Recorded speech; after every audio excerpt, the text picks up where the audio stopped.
আসসালামু আলাইকুম। আজকে আমরা করতে যাচ্ছি যে ঢাকা রেসিডেন্সিয়াল মডেল কলেজের বীজগণিতের অঙ্ক টেস্ট পেপার থেকে 2025 সালে আসা। সেটা হচ্ছে 2 নাম্বারটা আমরা করার চেষ্টা করব। সেখানে আমাদের উদ্দীপক দেওয়া আছে, আর এখানে ক নাম্বার বলছে দুইটি সংখ্যার অনুপাত 7:5 এবং এদের গসাগু 4 হলে বলছে যে পার্থক্য নির্ণয় করতে। তো চলো আমরা দুইটা সংখ্যা দেওয়া আছে 7:5, তাহলে আমরা মনে করি নিয়ে লিখতে পারি, মনে করি দুইটি সংখ্যা, ঠিক আছে। তো দুইটি সংখ্যা আমরা ধরে নিব 7x এবং 5x। তো দুইটা সংখ্যা আমরা ধরে নিয়েছি 7x এবং 5x, এদের গসাগু এখন কী হবে বলো তো?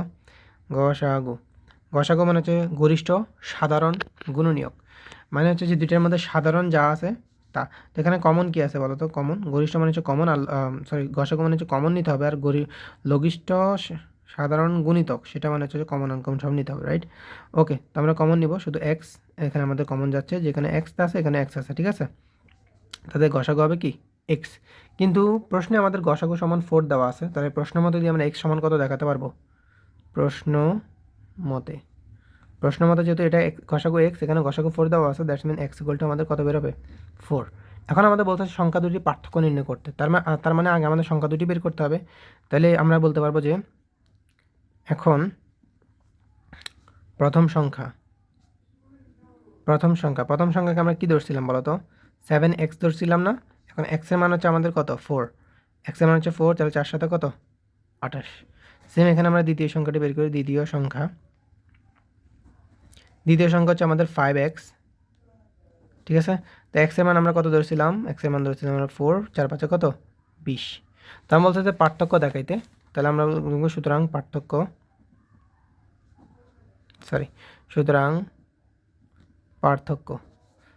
হচ্ছে আমাদের বের করলে আমাদের কত হবে?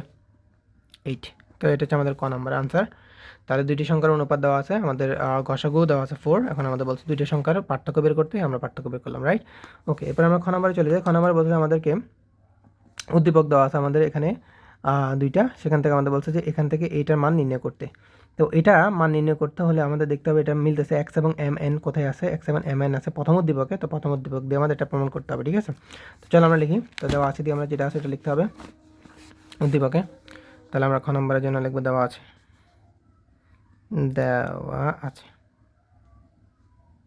তো কী দেওয়া আছে? আমাদের দেওয়া আছে উদ্দীপকে যে 10 to the power 10x to the power 1 equal to m to the power -1 plus n to the power -1। Okay, ঠিক আছে। এখন আমরা কি করতে পারি? দেখো 10 দেওয়া আছে, এক্সের উপর দেওয়া আছে টু দি পাওয়ার -1। তো লগের অঙ্কের মধ্যে আমরা দেখছিলাম যে -1 দেওয়া থাকলে ওই মাইনাসের জন্য আমরা কী করবো? ভাগ করবো, আর যা আছে সেগুলো আমরা নিচে লিখবো। আর এক্সের উপর টু দি পাওয়ার 1 দেওয়া আছে, 1টা এখানে লিখতাম, কিন্তু কোনো কিছুর উপর পাওয়ার 1 লিখলে ওই সংখ্যাটাই হয়, দ্যাটস আমি পাওয়ার 1টা আমি এখানে লিখিনি, ঠিক আছে।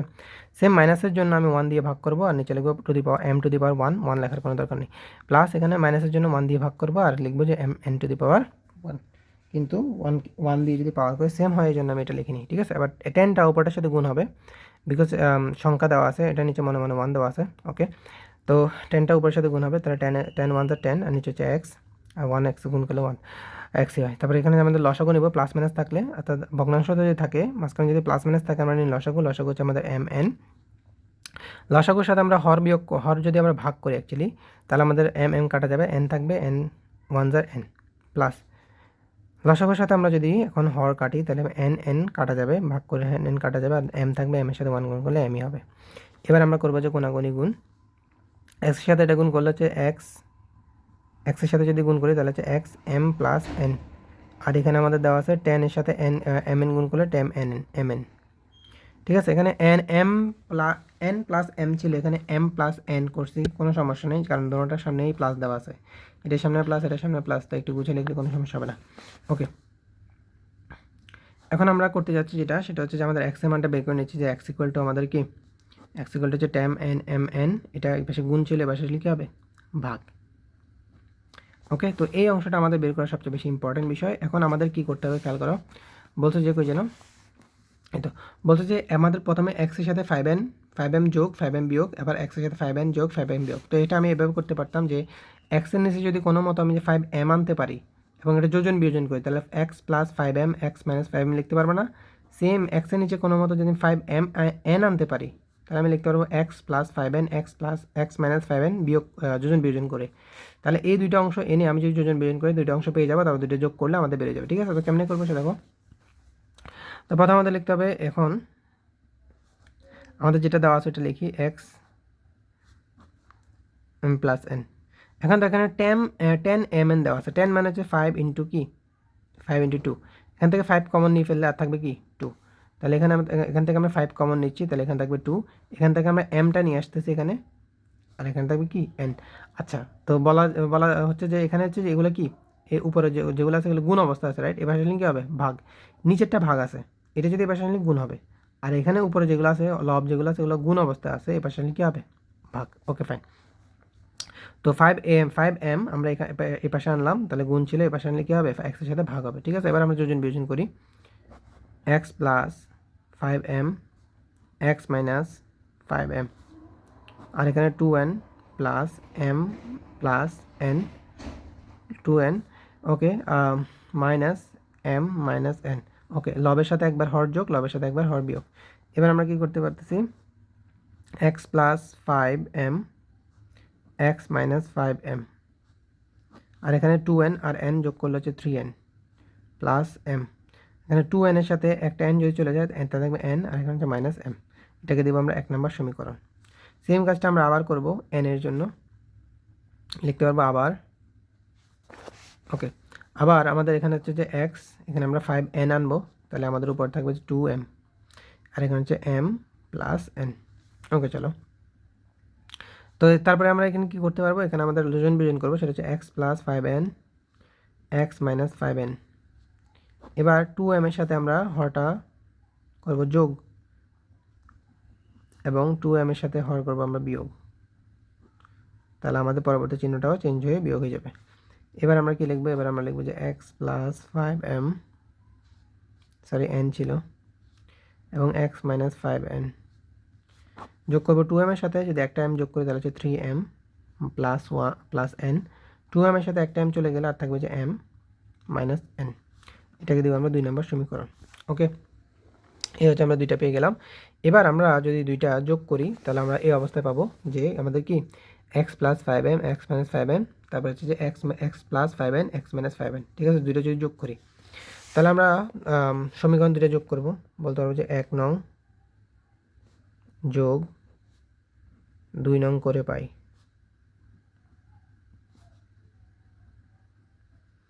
তো আবার সেম, আমরা যদি যোগ করতে চাই তাহলে আমাদের বাম পক্ষের সাথে বাম পক্ষের যোগ হবে, ডান পক্ষের সাথে ডান পক্ষ যোগ হবে। তাহলে এখানে হচ্ছে আমাদের x plus 5m divide by x minus 5m plus এটার বাম পক্ষ x plus 5n x minus 5n। তারপর এটা ডান পক্ষের সাথে ডান পক্ষে যোগ হবে, যে 3n plus m n minus m plus দিয়ে 3m প্লাস n, হচ্ছে n মাইনাস m। ওকে, তো আমাদের এটার মান বের করতে বলছে, তাহলে এটাতে আমরা কোনো ক্যালকুলেশন করবো, এটা যা আছে তাই থাকবে। এখানে ক্যালকুলেশন করে আমাদের মানটা বের করে নিতে হবে যে এটার মানটা আসলে কি। তো চলো করি। তো এখানে আমরা যদি ভগ্নাংশ থাকে মাঝখানে প্লাস মাইনাস থাকে আমরা করি লসাগু। তো লসাগুর মধ্যে দেখো হরগুলো মিল নেই, বিকজ অফ হরগুলো মিল নেই। এখন যদি আমরা লসাগু করতে যাই তারপরেও করা যাবে, কিন্তু অনেক বড় হয়ে যাবে। তো আমরা কি করি, দুইটার হর মিলাই লসাগু সহজ করার জন্য। তাহলে 3n প্লাস m, এখানে হচ্ছে n minus m plus 3m plus n। ওকে, তো মিলানোর জন্য দেখো আমরা n প্লাসে আছে m মাইনাসে আছে, এখানে m প্লাসে n মাইনাসে বিপরীত, তাহলে আমরা মাইনাস দিয়ে গুণ করি, তাহলে n এখন কি আছে মাইনাস, এখন হয়ে যাবে কি প্লাস। m প্লাস আছে এবং m হয়েছে কি হবে মাইনাস। দেখো এটার মধ্যে n minus m n minus m মিলছে না। ওকে, এবার কি করতে পারতেছি, 3n প্লাস m নিচে হচ্ছে n মাইনাস n। আচ্ছা, প্লাসে মাইনাসে এখানে কী হয়ে যাবে মাইনাস, এই প্লাসে মাইনাসে এখানে মাইনাস হয়ে যাবে গুণ করে। তার এখানে হচ্ছে 3m প্লাস n, আর নিচে আমাদের দেওয়া আছে n মাইনাস m। দেখো n মাইনাস m মিলছে না আমাদের হর, এখন আমরা লসাগু নিতে পারবো সহজেই। লসাগু হচ্ছে আমাদের কি n মাইনাস m। তো লসাগুর সাথে হর যেহেতু মিল আছে সেম, তা লসাগুতে হর ভাগ করলে কাটা যাবে। থাকবে আমাদের থাকবে কি লবটা থেকে যাবে, 1 থাকবে আর কি, 1কে লব দিয়ে গুণ করলে সেম 1 লবটাই বসে যাবে, মাইনাস আবার সেম কথা লব বসে 3m, জাস্ট বিকজ আমরা এখানে মাইনাস করছি আমাদের প্লাসটা চেঞ্জ হয়ে এখন কী হয়ে যাবে, মাইনাস হয়ে যাবে। ওকে, এবার আমরা কি করব, এখানে 3n ছিল, সেখান থেকে একটা n যদি মাইনাস হয়ে যায় তাহলে থাকবে 2n, আর এখানে 3টা মাইনাস m ছিল, এটা থেকে একটা m চলে গেলে থাকবে যে কি, একটা m চলে গেলে হচ্ছে মাইনাস 2m থাকবে, আর নিচে আমাদের আছে n মাইনাস কত m। এখন উপরে আমরা এখান থেকে যদি 2 কমন নিই, এখানেও 2 আছে, এখানে 2 আছে, 2 কমন নিলে হচ্ছে n মাইনাস হচ্ছে m, নিচে আমাদের দেওয়া আছে n মাইনাস m, এখান থেকে n মাইনাস m যদি আমরা কেটে দিই তাহলে আমার থাকবে কত 2, তাহলে আমাদের এটাই আনসার, যে এটার মান হচ্ছে আমাদের কত x plus 5m x minus 5m plus x plus 5n divide by x minus 5n, এর মান হচ্ছে কত আমাদের 2, ঠিক আছে, এটাই আমাদের আনসার। ওকে, এবার আমরা করব গ নাম্বার। তো গ নাম্বার আমাদের বলছে যে এটা প্রমাণ করতে, ঠিক আছে, তো প্রমাণ করতে বলছে ফাইন। এখন আমাদের পি কিউ আর এর জন্য পি কিউ আর এর উদ্দীপক দেওয়া আছে, বলছে পি কিউ আর ক্রমিক সমানুপাতিক হইলে আমাদের এটা প্রমাণ করতে। ওকে, এইতে ওকে ঠিক আছে, চলো আমরা করার চেষ্টা করি। তবে দেওয়া আছে যেটা উদ্দীপকে আমরা সেটা লিখব, যে দেওয়া আছে, দেওয়া আছে কি দেওয়া আছে, আমাদের দেওয়া আছে পি কিউ আর ক্রমিক সমানুপাতিক, ক্রমিক সমানুপাতিক,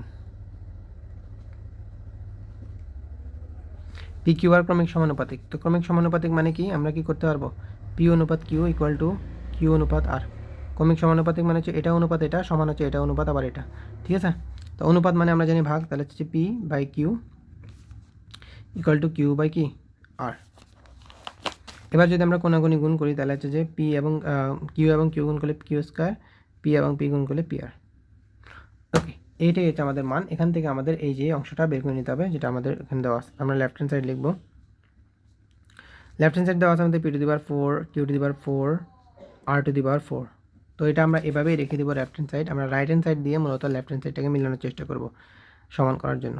তো আমরা রাইট হ্যান্ড সাইড দেওয়া আছে আমাদের এখানে, রাইট হ্যান্ড কী দেওয়া আছে, উপরে দেওয়া আছে পি টু দি পাওয়ার 6, লিখে নিই দাঁড়াও, p to the power 6 plus q to the power 6 plus r to the power 6, আর নিচে দেওয়া আছে আমাদের p to the power minus 6 plus q to the power minus 6 plus r to the power minus 6। Okay, আমরা লিখে নিয়েছি। এবার দেখি কী করা যায়। তো উপরে আমাদের দেওয়া আছে p to the power 6 plus q to the power 6কে আমরা কী লিখতে পারি, সেটাকে আমরা লিখতে পারি কিউ স্কোয়ার হোল কিউব, 3 দুগুণে 6, পাওয়ার থাকলে গুণ হয়, ঠিক আছে, plus r to the power 6, just because আমাদের কিউ স্কোয়ার মান আছে এখানে পি আর। ওকে, তো এখানে আমরা আবার বললাম যে আমরা বলি যে এখানে প্রথমে ক নাম্বারের জন্য বলছিলাম যে মাইনাস থাকলে মাইনাসের জন্য কী করবো, 1 দিয়ে ভাগ করবো, আর যা থাকবে সব নিচে লিখে P to the power 6। Same কাজ বারবার করবো, যে মাইনাস থাকলে মাইনাসের জন্য 1 দিয়ে ভাগ q to the power 6 plus মাইনাসের জন্য 1 দিয়ে ভাগ আর to the power 6। Okay okay fine, চলো এরপর আমাদের এখানে দেওয়া আছে p to the power 6 plus বলছে যে কিউ স্কোয়ার, এটাকে আমরা কী লিখতে পারবো, p r, q square equal to কি পি আর, যেটা আমরা এখানে বের করে নিয়েছিলাম। Q square equal to p r হচ্ছে আমাদের মান, যদি আমাদের কাজ করতে হবে।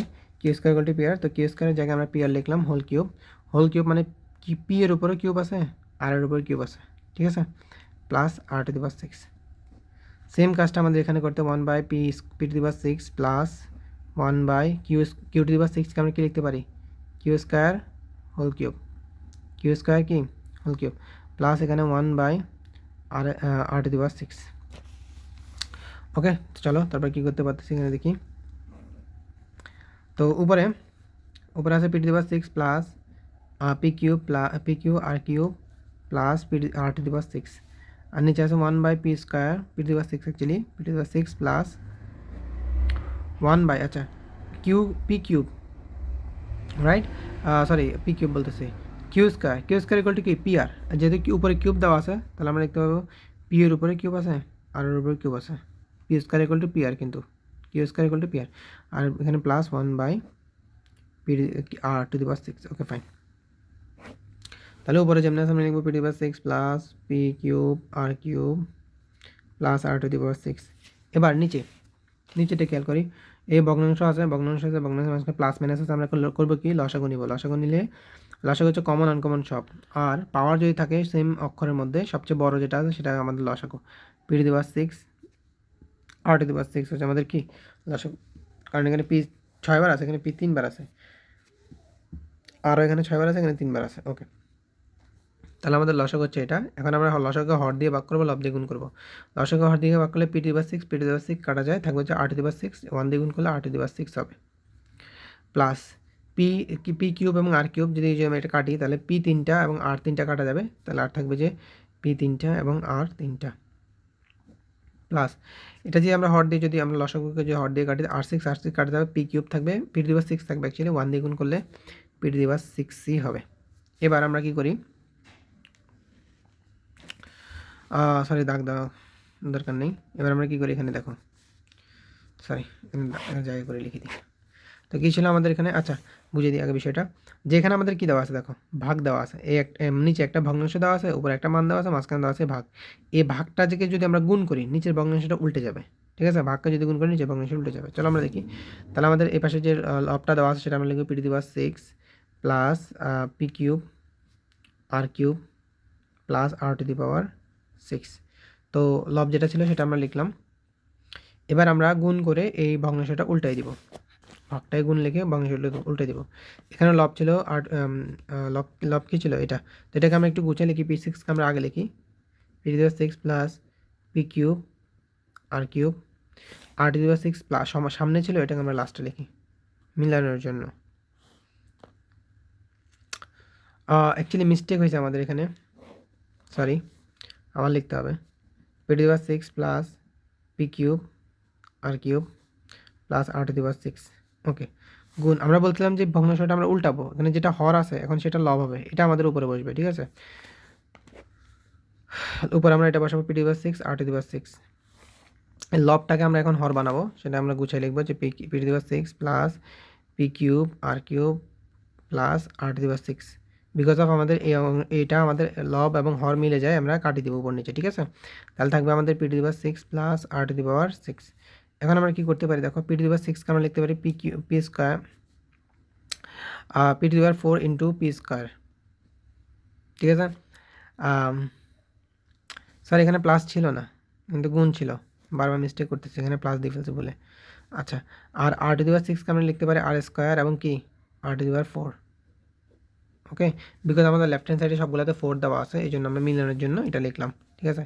এখন দেখি এখানে p^4 এই পি আর দুটোটার উপর স্কোয়ার আছে, তাহলে আমরা লিখতে পারবো যে পি আর হোল স্কোয়ার, আর এখানে হচ্ছে যে আমাদের r^4 কত 4। ওকে, সরি ফর ইনকনভিনিয়েন্স, এখানে অনেক কাটাছেড়ে হয়েছে এই জন্য।